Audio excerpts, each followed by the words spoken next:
I'm Freda Adler. It is November 14th, 1997, and I'm interviewing Professor Marvin Wolfgang at the University of Pennsylvania. I am particularly delighted to be interviewing Professor Wolfgang.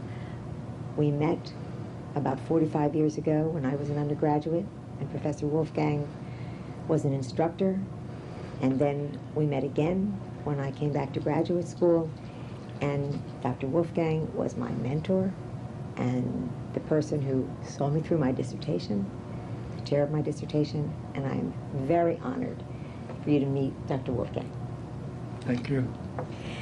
Can we start by my asking you, how did you become interested enough in criminology to devote your entire career to it? Well, I've been asked that question more than a few occasions, and I have a consistent answer. When I came to the University of Pennsylvania to do graduate work, I was a young, arrogant man carrying my Phi Beta Kappa, and thought that all the professors that I had were inferior, except one. And that one was a gentleman and a scholar, and his name was Thorsten Selin. And I decided that after taking one course with him, that whatever he's teaching, I want to teach too. I think that those of us who were fortunate enough to be in Professor Selin's classes agree wholeheartedly with you. Your first book was Patterns in Criminal Homicide, and of course, we know it's become a classic. How did you engage in the research on that topic? Well, I started to contact the head of the homicide squad in Philadelphia. The idea of doing a study of criminal homicides came not from even Thorsten, but from a former professor I knew, and suggested that there needs to be some more systematic empirical work done on it. I contacted the homicide squad and got permission from them to go over their files for a 5-year period. And so that's what I did, and covered and read the elaborate files on 588 homicides. But more than that, and it took me several years to do that, usually because I was teaching full-time. As an instructor in those days, you were teaching anywhere from 10 to 12 hours a week, which was twice what we teach now. And so most of my reading and data collection occurred in the evenings, anywhere from 8 o'clock until 2 a.m. More than that, though, I wanted to get a more observable impression of the homicide squad and work that they did. So for 3 years, I wrote around with them, not every week, but commonly on Friday and Saturday evenings, the period of the highest homicide rates.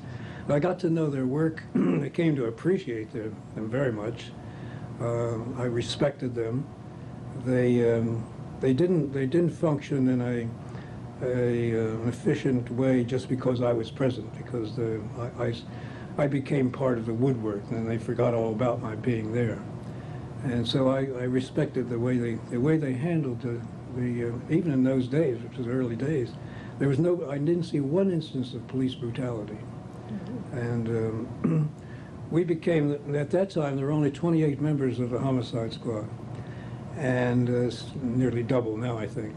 I became close to all of them, and when I finished my work, I held a party for them. All 28 of them came. we had champagne and celebrated. I'm curious, how did they feel about you? They went about their jobs, but how did they feel about you being in very possibly a very dangerous situation? They didn't think it was dangerous, nor did I. When I was working with the homicide squad, it was before the days of the high degree of institutional sensitivity to danger. And these days, I'm sure I'd have to sign a waiver of some sort indicating that if anything happened to me, that the police department would not be held responsible or liable. I never was in any dangerous situation, even when they made arrests, and I was right at their elbow. There was no danger. That's particularly the case, I think, as Freda, you know, but as well as I, with homicide offenders.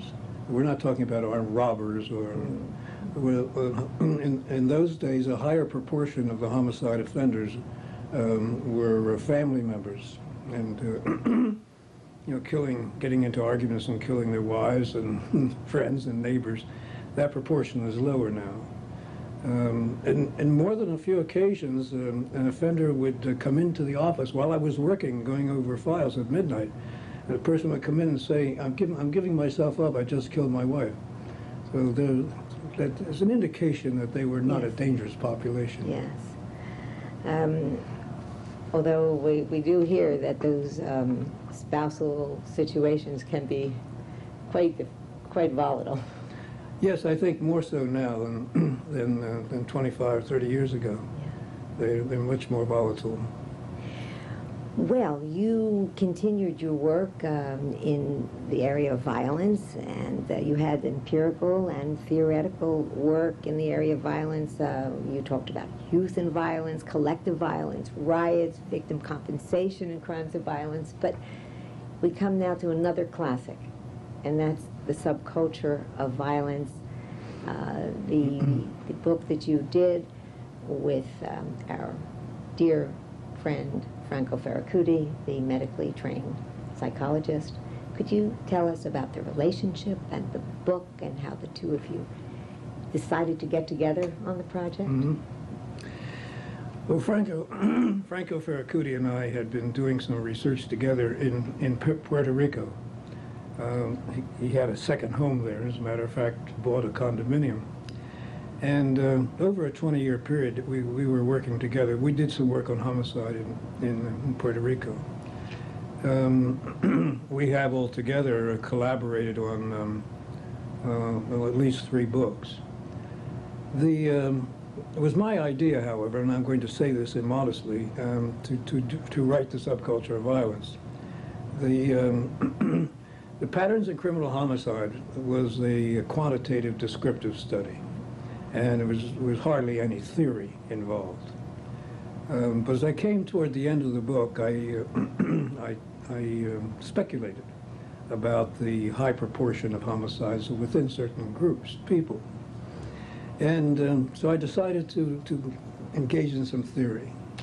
And that's how subculture of violence was born. I came to believe that many of the people who engage in physical violence and that become criminals do so out of a system of values where the ready resort to use of violence and physical aggression is a common phenomenon. We grow up with it that children as infants are given, and children are given physical discipline more than psychological deprivation of love or anything of that sort. The child sees the husband and wife or the persons who were their biological reasons for being alive, see them fighting and domestic violence. They go out into the schools and there's violence, the street and there's violence. And so that violence becomes a way of life in which there's no sense of guilt about using physical violence. Moreover, they often, therefore, engage in aggression and get into arguments, which many people in the parent culture, in the middle class culture, view as trivial reasons for getting into an argument. Get into arguments with people who also come from the subculture of violence. So, but in addition to writing about that theoretically, I set out in the book, as you well know, to explore the development of criminology as well. Now, Ferracuti made a contribution to one chapter, and that was on biological aspects of violence. All the other chapters I wrote, and if he were here today, I'd be saying the same thing because he knows it. But that was a major contribution from him because he, as an MD and as a trained psychologist, and coming from the clinical criminology in the University of Rome, he was much more aware of the literature and the research dealing with biological aspects of aggression. So that chapter, I owe a great debt to him. Well, the book is still used by students of criminology, and it is certainly remains a classic, and we are all grateful that you wrote that book. Thank you.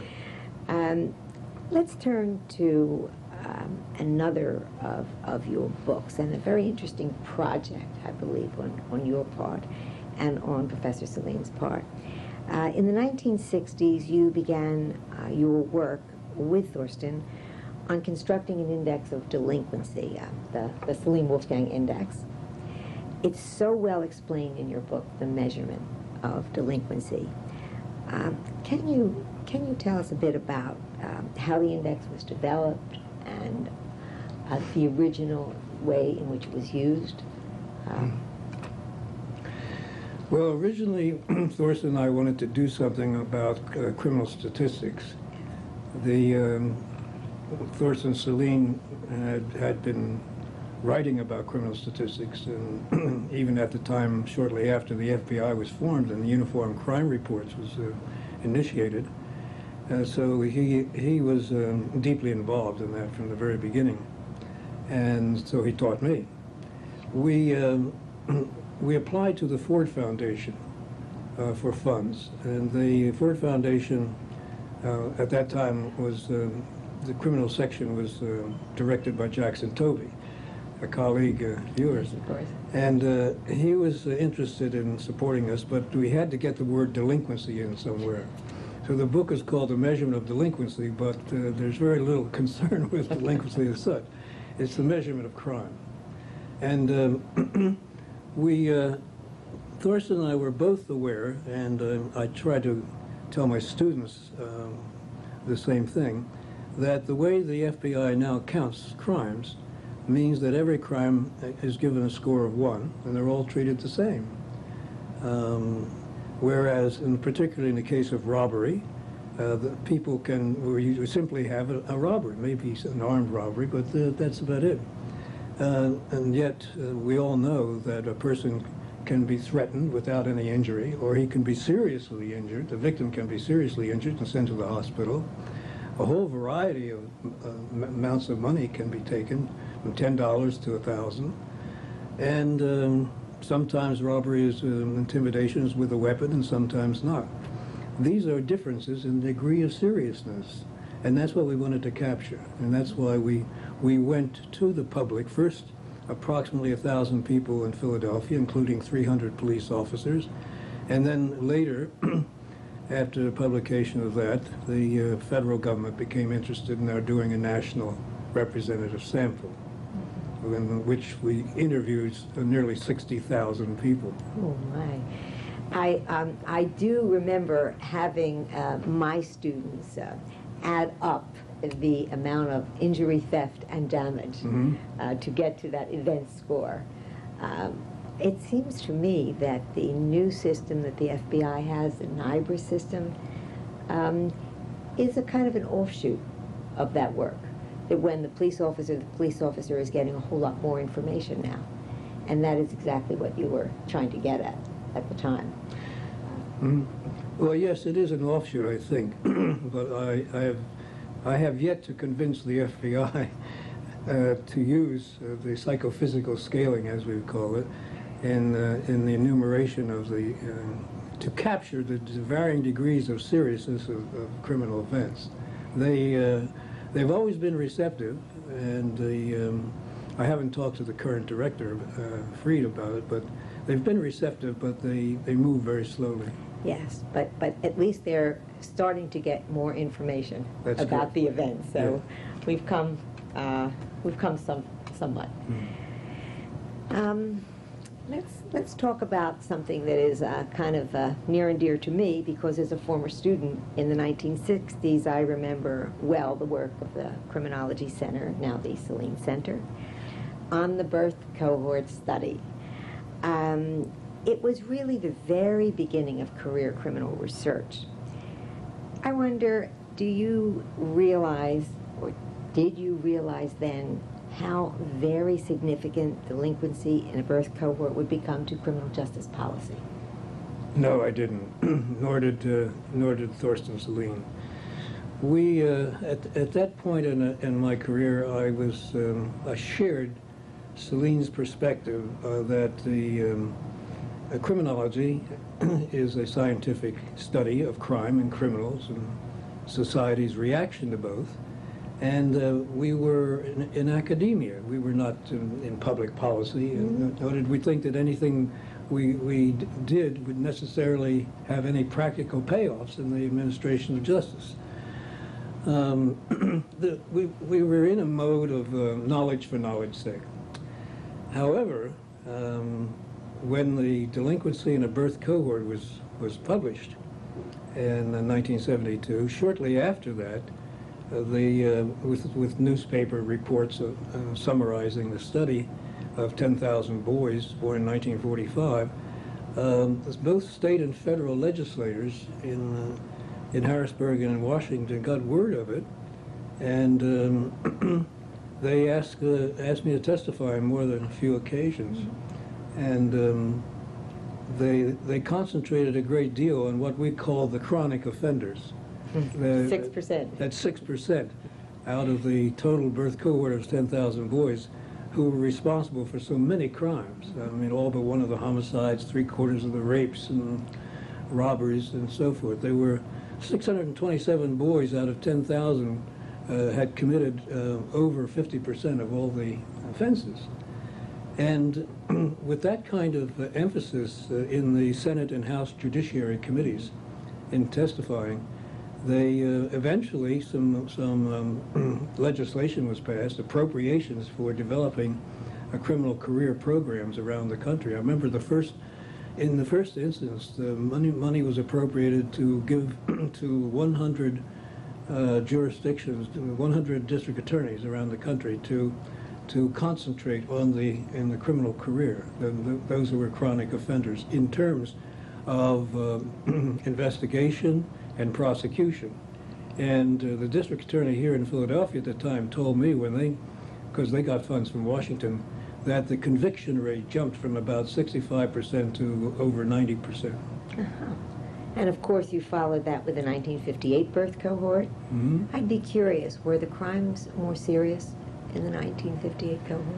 Yes, here are two cohorts of males at any rate, 13 years apart. And then in 1958, we had slightly over 13,000 boys. And in order to satisfy some of our critics who said that we ignored females, we included 14,000 females born in 1958. Yes, Freda, you know very well that the proportion that was arrested at least once was about the same for males in both cases, around 35%. And the chronic offenders, those serious ones arrested more than 5 times, was about the same also, between 6 and 7%. But so those figures were fairly constant, as they have been found in other cohort studies that have been done in Racine, Wisconsin, and David Farrington's work and West in London. But to answer your question, yes, the 1958 cohort was 3 times more violent than the 1945 cohort. That was one of the major differences.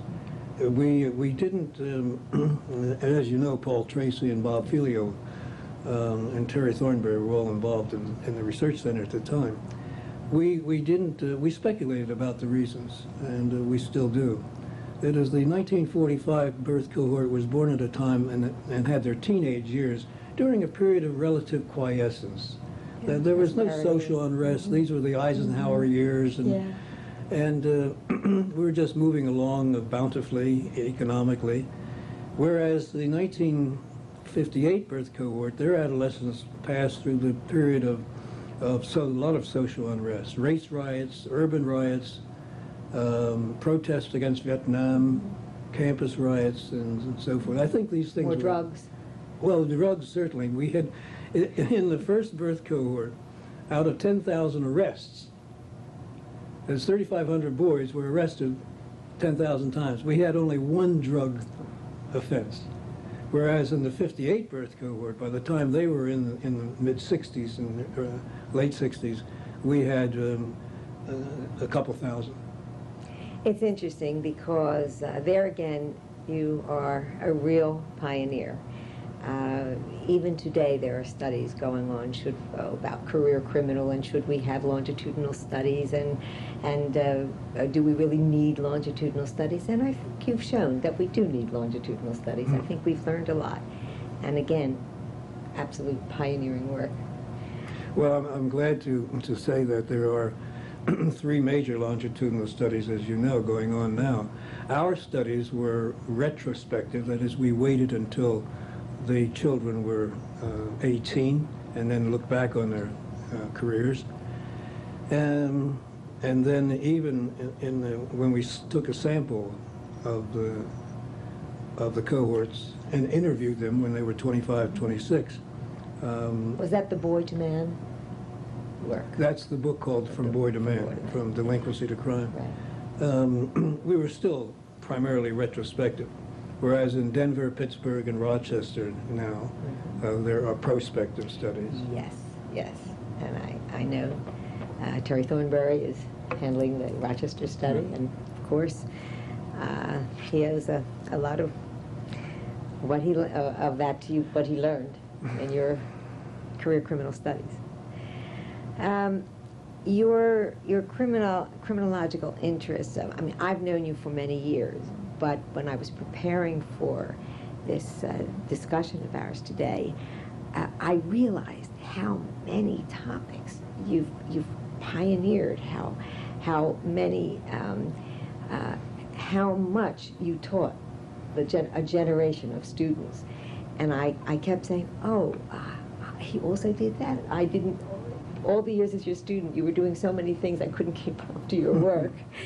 Your criminological interests have extended well beyond the United States before any of us thought about extending our interest beyond the United States, to Italy, to Puerto Rico, the former USSR, Africa, cross-national homicide, and now to China.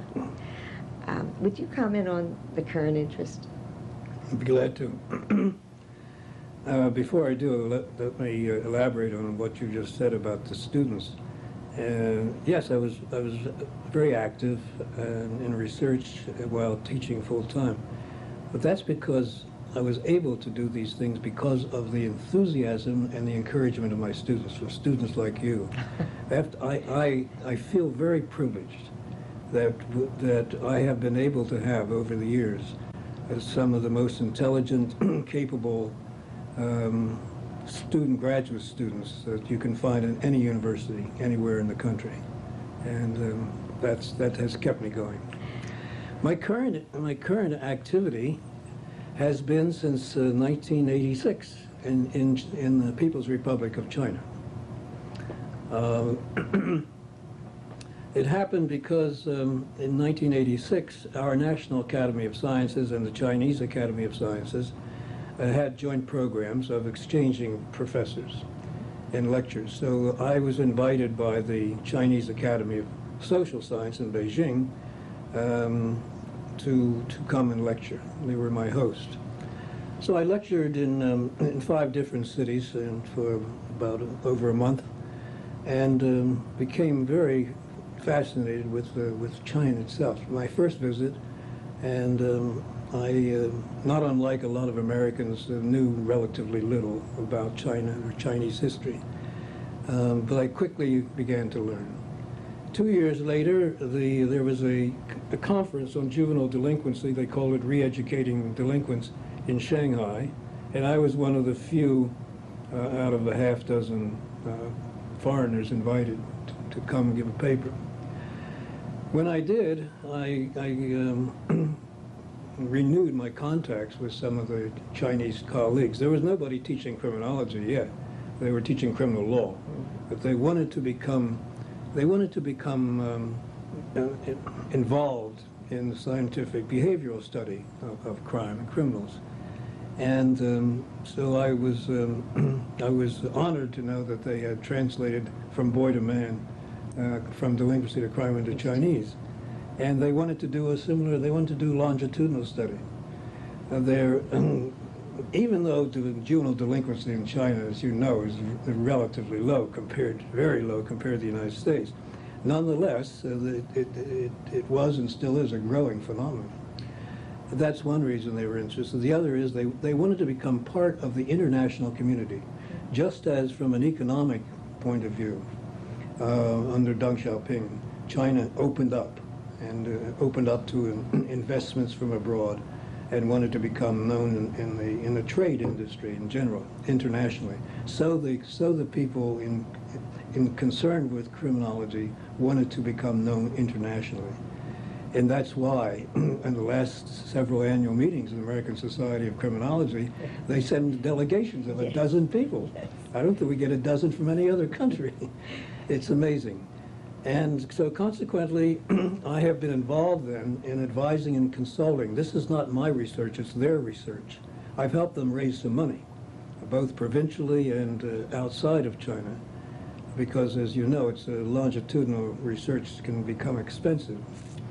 And I have, up until this last year, I've been going to China now twice a year for a period of about usually 3 weeks, working with them.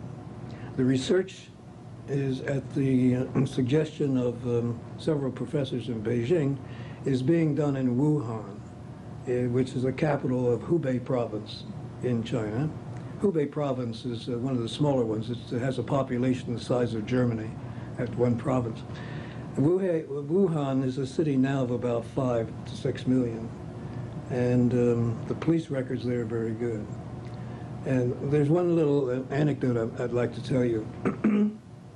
Having been involved in the methodology and setting it up, obviously, if you do the research like this in some other culture, you have to make adjustments in one sort or another. So it took us 2 years to get through the bureaucracy to get permission of all sorts. And on one of my trips to Wuhan, I said, well, now we're ready to collect data. And they said, yes. And we said, we'd like you to meet the research assistants, give them a kind of pep talk about standardized collection of data and so forth. I said, certainly. Now, as you know, Freda, our birth cohort studies here in Philadelphia, we got money from Washington. We were lucky if I could put 4 or 5 research assistants on the payroll, on the budget, to give them a stipend and tuition. So they took me into a room to where I was supposed to talk to the research assistants, the new ones who were going to work on the study. And lo and behold, there's 75 who were assigned to this particular research. My goodness. As they say, in China, they do things in a big way. But the other thing I wanted to mention is I said on one occasion, now we're ready, I want to see the police report. I want to see an offense report and an arrest report. And they got their heads together and they said, well, we're very sorry, but no foreigner has ever been allowed to see police reports, at least since the revolution in '49. And we were in Wuhan, and they said, I'm very sorry. And although I was not as blunt as this, in effect I said, if I can't see the police reports, I'm going cut out from this research. I could be an advisor anymore. Well, they broke down, and they showed them to me. I had consistent and very good interpreters who read them off to me in English, and I was very impressed because the amount of data that they collect is as good as, or sometimes better than Philadelphia. And you think you didn't get a biased sample? You think you got? They showed me the not only the records that had been filled out, but I wanted to see what the data, what the form looked like even before it was filled out. And then I had the courage to ask for blank copies in Chinese, and they gave them to me because I've had 5 Chinese graduate students, so I can have them, translate them for me. So they yielded, and they said I'm the first foreigner to see these records, and I said I hope I'm not the last. Well, and the project goes on. Project goes on, and I expect that we'll be ready to do our analysis in another year or two. Now, were these 75 persons university students? Yes. 75, they're university students. Yeah. In a graduate type program? Well, Oh, some of them were not, some of them were undergraduates, Mm-hmm. and police work too. Men and women? Yes. I'll be looking forward to the rest of that project. We've been covering so many topics that you've spent your life on. Several of your books, Patterns in Criminal Homicide, Measurement of Delinquencies, Subculture of Violence, were reprinted well over a decade after they came out in their original publication. This might be a difficult question for you, but what single book of all those that you've written would you consider the most important? Now, that is a difficult question. I think I have a different perspective from my colleagues and from persons who write textbooks. The book that is most frequently quoted and referred to, I hesitate to say it, a classic, is The Patterns in Criminal Homicide. Yes. I've been amazed at the endurance of that book. I mean, it's still referred to rather strongly in most books, including your wonderful textbook. But I would, to answer you more directly, from my own point of view, I think Subculture of Violence is the one that I feel most strongly about. Yes, and I think that it's, as a professor now, it's the one that I spend most time on in my classes. Oh, really? Because it leads to all sorts of discussions about normative behavior. We go in all directions at the individual level and at the group level. Mm-hmm. And so I tend to agree with you. Okay. We've been discussing so many of your major contributions to criminology. Can we turn for a couple of minutes to Marvin Wolfgang, the mentor? Very important to me. I don't know whether you've kept track, but just about how many dissertations have you supervised, and can you tell us something about your former students? And I know that you stay in contact with many of them, and I know we all feel very comfortable coming to you, still being dependent on your expertise and your help. Tell us about what mentoring means and how you've managed to do it so well. Well, thank you. I don't know whether I've done so well as my students have done so well. You ask about dissertations. My former student at Queens College, Bernard Cohen, recently counted them, and he came up with 100 dissertations I've supervised. And I'm still doing it now. I'm still supervising. As I've indicated before, I've been very proud of my students and have felt privileged to have such good ones. Yes, we do. Many of us do keep in touch. And more than a few, I hesitate to name names, but I'll name a few, have become very prominent in the field of criminology. There is a woman named Freda Adler, for example, whose prominence was recognized by the American Society of Criminology and elected as the new president. There are others. Charles Welford at the University of Maryland succeeded you, and he was a wonderful student. Terry Thornberry became dean of the School of Criminal Justice at Albany, and we keep in touch.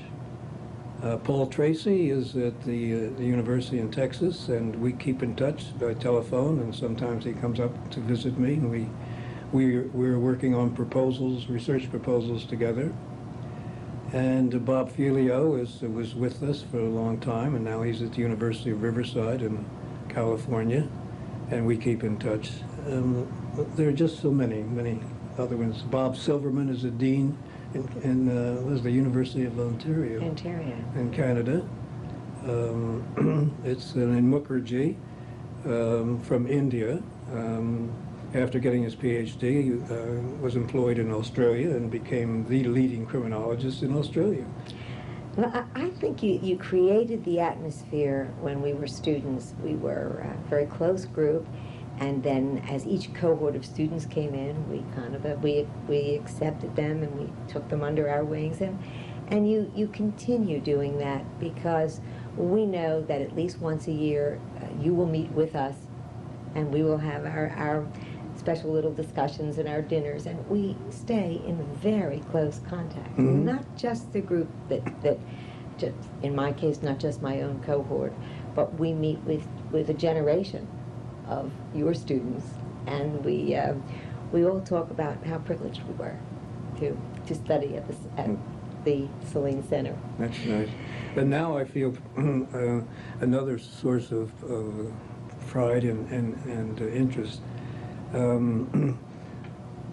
Professor Laufer here at the University of Pennsylvania was a student of yours. He was not a student of mine, but he was a student of yours, and now he's an associate professor, and we're working together here. So there's a kind of continuity of spirit, generation, yes, continuance. Yes, you must recognize very well some of what he is saying in class, most of what he says in class.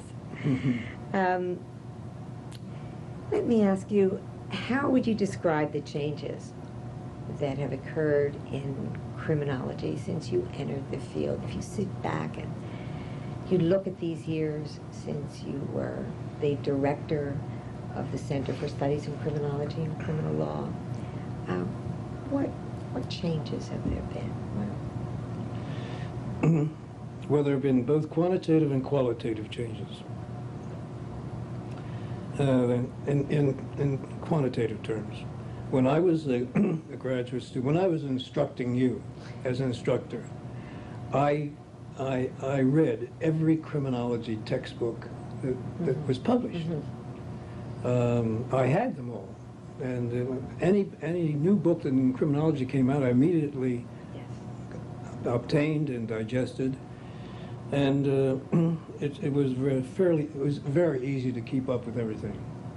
And over the years, the number of books, the number of textbooks, the number of people coming into the field greatly increased, so that it's impossible for any one person today to keep up with all the writings constantly. Even with the benefit of computerization of bibliographies, we can get a bibliography very quickly, but to have to read all these things that come out and determine the quality of the things is quite a task. In terms of a qualitative analysis, the criminology has become increasingly sophisticated in its research methods. There had been a long time a debate in the field as to the extent to which we should take on the attributes of the physical sciences and in terms of hypothesis formation and research collection, etc. I think we're beyond that now. We are indeed a behavioral science, and we're not just philosophizing about crime, speculating, or doing only case studies. We're doing very sophisticated research in the aggregate. That sophistication has increased with the sophistication of our doing quantitative methods in general in the statistics. One place where I think criminology is still in a stammering, stuttering, and turtle-like advance is in theory. I think if you were to ask me what I think criminology should be doing more intensively than it has been, is trying to develop more theoretical perspective. Not necessarily a unified theory of crime, but more intense and precise and testable theories. Well, for many years, one of the problems was that most of the journals wanted empirical research. They wanted empirical research for publication. Yeah. And of course, young professors were trying to publish, and they did their empirical research, and it was very difficult to have a theoretical piece published. It's one of the reasons why, as you know, about 10 years ago, we developed this annual, the Advances in Criminological Theory. I have to agree with you. We do not get many papers, and the papers go through peer review and editorial review, but we are beginning to get a theoretical dialogue, and we are beginning to get developmental theory, integrated theory. We're beginning to see a scientific moving ahead in the theoretical realm, I think. Well, yes, I've been meaning to applaud you for years, several years now, about your starting the advanced theory work. When you first told me you were going to have this annual review, I thought, at that time, I thought, well, there isn't enough around to have an annual review. But you're having such a review, and a solid publication each year has stimulated more thinking theoretically than I think we would have had otherwise. And so I consider that a real advance. You remind me of the time that Bill Laufer, whom you mentioned before, and I went to see Irving Horowitz, the publisher of Transactions, and we said we have an idea for an annual in criminological theory. We almost whispered, and he looked at us and he said, "In what? Is there any?" And so we talked him into 2 small volumes, and he was reluctant. I believe at this point that that it is one of his most popular series, and he's delighted. And it's going to be a long, hard pull. It's not easy. It's difficult to write a good theoretical piece. It is very difficult, but we'll just keep going. I think, I hope that maybe in the near future I'll be able to sit down and do some of that theoretical writing myself. Well, we certainly have space for you. Just anytime we stop the presses for you. You mentioned, by the way, Irving Horowitz. I'm happy to say something about him.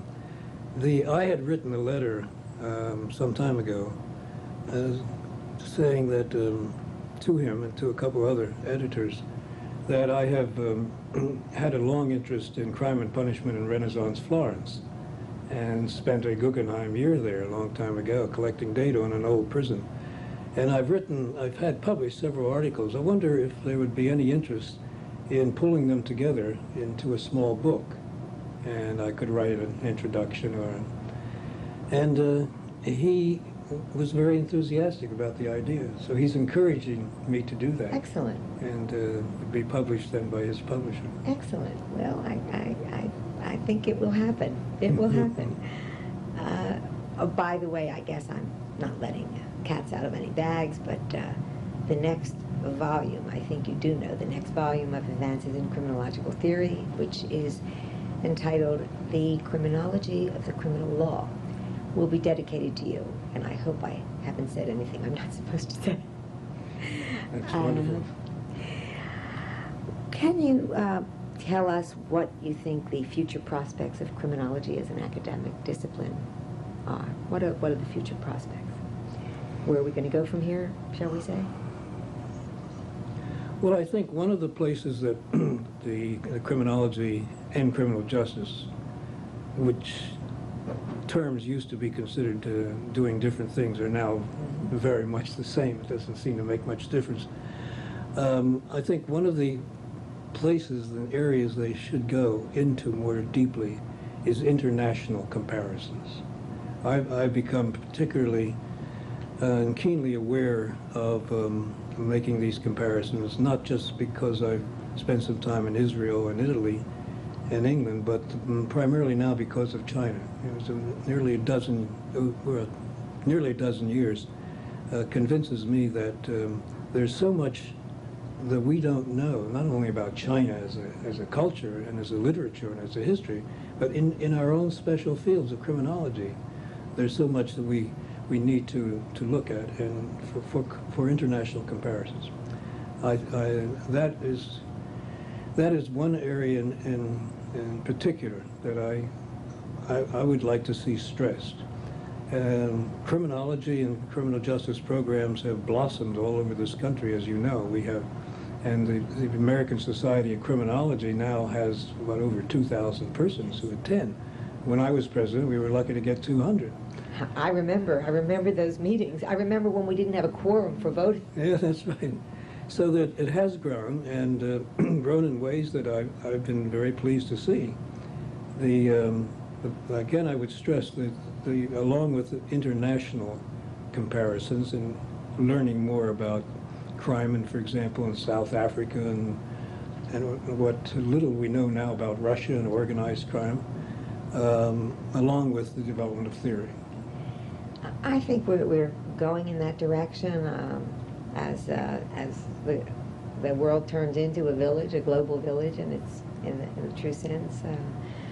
With the transnational crime, the accent on transnational crime, especially with the UN now as a new center, and it will deal particularly with transnational crime. I think we're headed more to the international and comparative stage of criminology. At least I would agree that it's a good way to go. And we have so much to learn. I'm sure that you know a whole lot more about, for example, conflict negotiation in China than I do. I think we have a lot to learn about it. Mm-hmm. Or the volunteers in probation in Japan. I think we have a lot to learn from other countries. One of my current Chinese students is ready to do her dissertation, and I've encouraged her to do it on mediation committees in China.